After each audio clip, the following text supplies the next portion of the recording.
ఎందుకంటే ఆర్మూరు ప్రజలు, ఆర్మూరు నియోజక ప్రజలు 10 సంవత్సరాల నుంచి ఈ బిల్డింగ్ చూస్తే కూడా భయపడ్డారు. మామూలు ప్రజలు ఇక్కడ ఉండేది అసాంఘిక శక్తులు, రౌడీలు, గుండాలు దిష్ట వేసుకొని అధికారం అనే ముసుగును అడ్డం పెట్టుకొని అక్రమాలు, అవినీతి, అహంకారము, అన్ని అరాచకాలు ప్రజాస్వామ్యంలో ఎవరైతే చేయకూడదో, ఏదైతే చేయకూడదో గత శాసనసభ్యుడు, మాజీ శాసనసభ్యుడు, అతని బంధువులు, అతని సహచరులు ఈ అధికార నివాసం ఇది అంటే ప్రభుత్వము ఒక శాసనసభ్యుడికి ఏర్పడిన ఒక అధికార నివాసంలో అక్రమాలు చేసినారు. అది ఇక ముందు చెల్లదు. ఇది అధికార నివాసం అంటే ప్రజల నివాసము. ప్రజలు తమ సమస్యలు చెప్పుకోవడానికి మామూలు ప్రజలు, అమాయక ప్రజలు, పేద ప్రజలు, బలహీనులు, పక్క చిక్కిన వాళ్ళు మాత్రమే రావాలి. దయచేసి పైరవిలు చేసేవాళ్ళు, డబ్బున్న వాళ్ళు, ధనవంతులు ఇక్కడికి వచ్చే అవసరం లేదు. ఓన్లీ ఎవరైతే ఈ రాజ్యంతో నించబడుతున్నారో, ఎక్కడైతే ఈ అధికార వ్యవస్థ వల్ల న్యాయం జరుగుతలేదో పేదలకు, అవి రెవెన్యూ వల్ల కావచ్చు, ఎక్సైజ్ డిపార్ట్మెంట్ వల్ల కావచ్చు, పోలీస్ డిపార్ట్మెంట్ వల్ల కావచ్చు, రాజకీయ నాయకుల వల్ల కావచ్చు, ఎవ్వరు ఏ సమస్య వచ్చినా ఇది ఒక ధర్మగంట, ఒక ధర్మరాజ్యం, ఒక రామరాజ్యం. రామరాజ్యం ఎట్లయితే రాముడు వెళ్ళిండో, ధర్మరాజ్యంలో ధర్మాత్ముడు ఎట్లయితే వెళ్ళిండో, ఈ 5 సంవత్సరాలు ప్రజలిచ్చిన ఈ అధికారాన్ని, ఈ ఆశీర్వాదాన్ని మొత్తం ఈ పేద ప్రజలకి అంకితం చేస్తున్నాం. ఒక్కటి ఇక్కడ నుంచి మీడియా మిత్రులు కూడా దయచేసి మీరు కూడా ఈ 87 పల్లెల సమస్యలు ఎవరైతే బాధితున్నారో, ఇప్పుడు నేను నిన్న హైదరాబాద్ ప్రెస్ మీట్లో చెప్పినట్లు 80 ఏళ్ళ వృద్ధురాలు బస్టాండ్లో పడుకుంటుంది. స్కూళ్ళల్లో ఉన్న స్కూల్ విద్య కావచ్చు, వైద్యం కావచ్చు, ఈ సమస్యల మీద ఫోకస్ చేయండి. ఎంతసేపు అధికార నాయకుల చుట్టూ, డబ్బున్నోళ్ళ చుట్టూ, ధనమున్నోళ్ళ చుట్టూ, దైవమున్నోళ్ళ చుట్టూ తిరగడం మానే. ఎక్కడ పేదవాడు ఉన్నాడు, ఎక్కడ ఇల్లు లేని వాళ్ళు ఉన్నారు, ఎక్కడ వైద్యం అందని వాళ్ళు ఉన్నారు, ఎక్కడ ఉపాధి అందని వాళ్ళు ఉన్నారు, వీళ్ళపైన మీరు దృష్టి సారించండి. ఇది నా హంబ్లీ రిక్వెస్ట్ మీకు. ఎందుకంటే ఇది ఆదేశం కాదు, నా విజ్ఞప్తి అనుకోండి, నా ప్రార్థన అనుకోండి. మీరే శివుడు 3వ కన్ను ఎట్లనో మీ మీడియా అనేది ఒక 3వ కన్ను. రాజకీయ నాయకులు చూడండి, అధికార వ్యవస్థ చూడండి, మీరు చూస్తారు.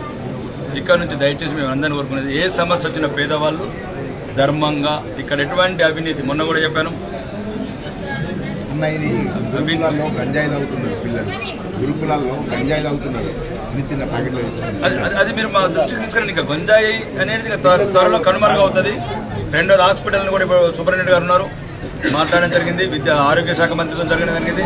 నేను కూడా ఇదే హాస్పిటల్కి వెళ్తాను ఇప్పటి నుంచి అని చెప్పాను. ఇన్స్ట్రుమెంట్స్ ఏవైతే లేవో ఇక్కడ నుంచి చెప్పాను, దామోదరం నరసింహ మంత్రి గారికి చెప్పాను. అన్న నేను కూడా నా ఫ్యామిలీతో అదే హాస్పిటల్కి పోవాలనుకుంటున్నాను.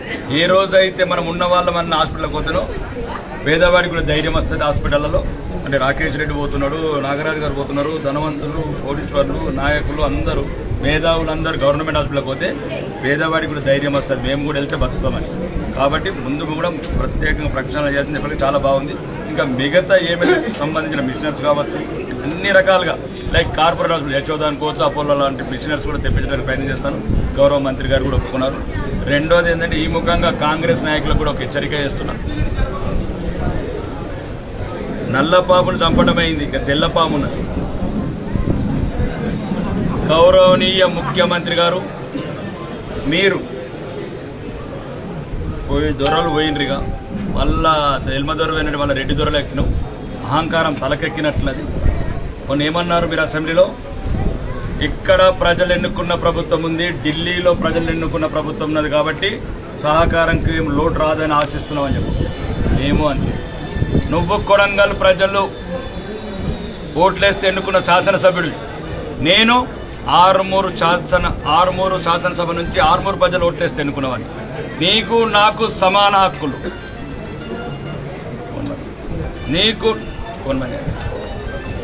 నీకు నాకు సమాన హక్కులు. నువ్వు అహంకారంతో ప్రజాస్వామ్యాన్ని అపహాస్యం చేసేటట్లు ఏమని మాట్లాడావు ప్రెస్ మీట్లో? ఓడిపోయిన వాళ్ళు, బీఫామ్ ఇచ్చిన వాళ్ళు అధికార కార్యక్రమాలు రివ్యూ చేస్తారా?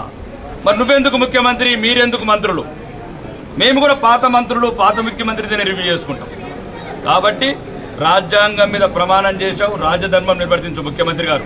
లేకపోతే ప్రజలు మా ఆత్మగౌరవం దించిన రోజు నీ ఆత్మగౌరవం తీస్తావు ప్రజాస్వామ్యయుతంగా. అదే ప్రజాస్వామ్యానికి బలం. నువ్వు ఏదైతే విర్రవీగుతున్నావో వారం 10 రోజులకే, ఇది ఒప్పుకోది ఆర్మూరు గడ్డ. ఈ ఆర్మూరు గడ్డ, నిజామాబాద్ గడ్డ, నిన్ను కూడా ఓడగొట్టిన గడ్డ.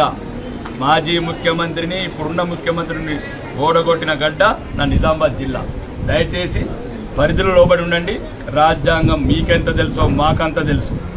కాబట్టి గౌరవనీయ ముఖ్యమంత్రి గారు, మీ అనుచరులు, ఓడిపోయిన అభ్యర్థి ఎవరైతే ఉన్నారో వినయ్ కుమార్ రెడ్డి జర జాగ్రత్తగా ఉండు.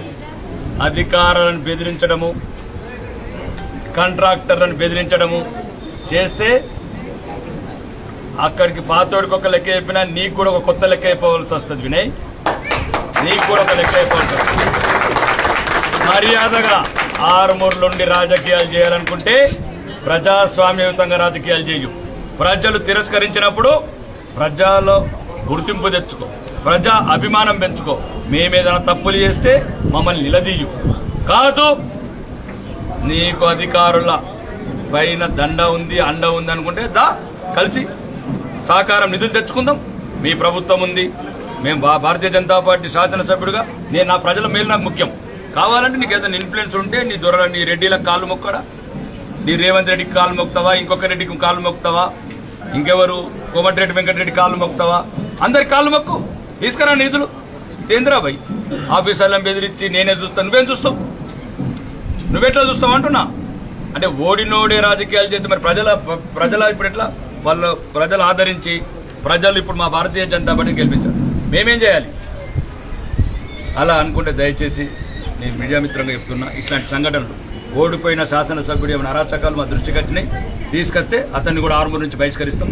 అవసరమైతే న్యాయస్థానాన్ని ఆశ్రయిస్తాం, అవసరమైతే రాష్ట్రపతి గారిని కలుస్తాం, అవసరమైతే రాజ్యాంగబద్ధంగా ఏమేమి సంస్థలన్నీ కలుస్తాం. ఒక్కటి మాత్రం బ్రోకర్ గాళ్లకు, చీటర్ గాళ్లకు, రౌడీ గాళ్లకు మళ్ళా చెప్తున్నాం, మళ్ళా ఏదో ఒక ముసుగేసుకొని ఒకటి పోయింది కాదని ఇంకొకటి తయారైన ఒక కొడుకులారా, ఒక్కొక్కటి పని పడతా.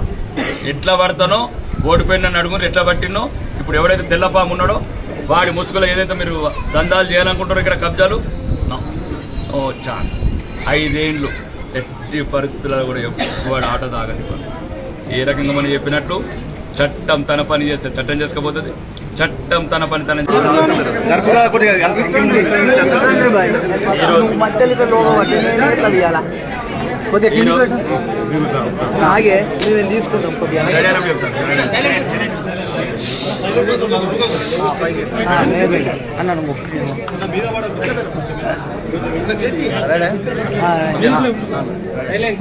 ఈరోజు ఒక శుభదినము. ఎందుకంటే ఆర్మూరు ప్రజలు, ఆర్మూరు నియోజక ప్రజలు 10 సంవత్సరాల నుంచి ఈ బిల్డింగ్ చూస్తే కూడా భయపడ్డారు.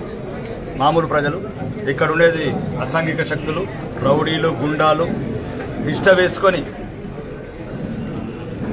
అధికారం అనే ముసుగును అడ్డం పెట్టుకొని అక్రమాలు, అవినీతి, అహంకారము, అన్ని అరాచకాలు ప్రజాస్వామ్యంలో ఎవరైతే చేయకూడదో, ఏదైతే చేయకూడదో గత శాసనసభ్యుడు, మాజీ శాసనసభ్యుడు, అతని బంధువులు, అతని సహచరులు ఈ అధికార నివాసం ఇది. అంటే ప్రభుత్వము ఒక శాసనసభ్యుడికి ఏర్పడిన ఒక అధికార నివాసంలో అక్రమాలు చేసినారు. అది ఇక ముందు చెల్లదు. ఇది అధికార నివాసం అంటే ప్రజల నివాసము. ప్రజలు తమ సమస్యలు చెప్పుకోవడానికి, మామూలు ప్రజలు అమాయక